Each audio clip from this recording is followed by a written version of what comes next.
malheureusement, j'ai été très naïve. Parce que du coup, il m'a dit oui, forcément, t'inquiète pas, ça arrivera et tout, mais pas pour l'instant parce que voilà, j'ai pas de situation. Enfin, en soi, il travaillait, mais genre voilà, pour on va dire assumer sa femme, etc. Il avait pas de situation.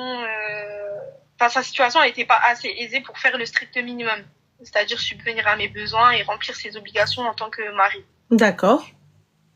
Donc ça, il n'y a pas de souci, je le conçois.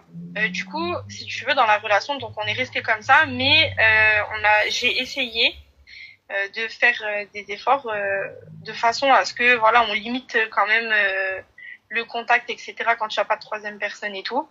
Ça a duré un petit moment et en fin de compte, forcément après, sur la durée, on se voyait tous les deux, etc.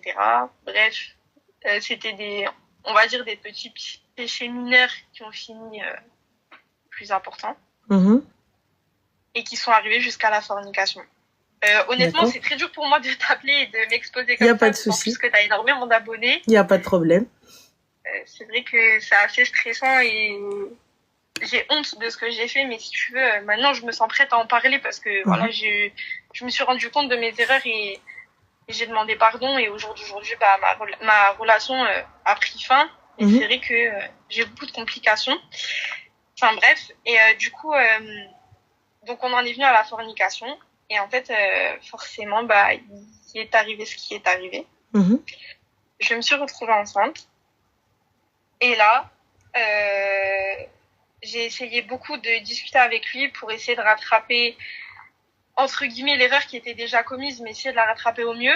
Donc c'est-à-dire quitte à voilà, je me suis renseignée aussi apparemment dans la religion quand il y a un cas comme ça, enfin un cas de figure comme ça, faut attendre d'accoucher, avoir nos 3 menstrues et pendant 3 mois avoir 0 contact avec la personne. Exactement.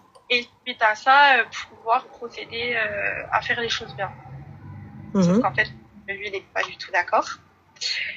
D'autant plus que il m'a dit bon, malgré tout, je te soutiendrai selon ton choix. Sauf que moi, du coup, je n'ai pas fait l'avortement parce que j'ai eu aussi j'ai une maladie rare génétique qui fait que je ne pouvais pas procéder à l'avortement. Enfin, je pouvais, mais si tu veux, ça m'aurait donné beaucoup de difficultés plus tard pour avoir des enfants. D'accord, donc ok.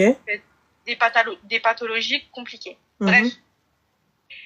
Donc du coup, donc il a fait le mec je soutiens et ok d'accord et en fait arrivé là, quand il a vu qu'en fait je prenais vraiment la décision du coup de ne pas avorter, là forcément ça a changé de discours. Tu m'étonnes.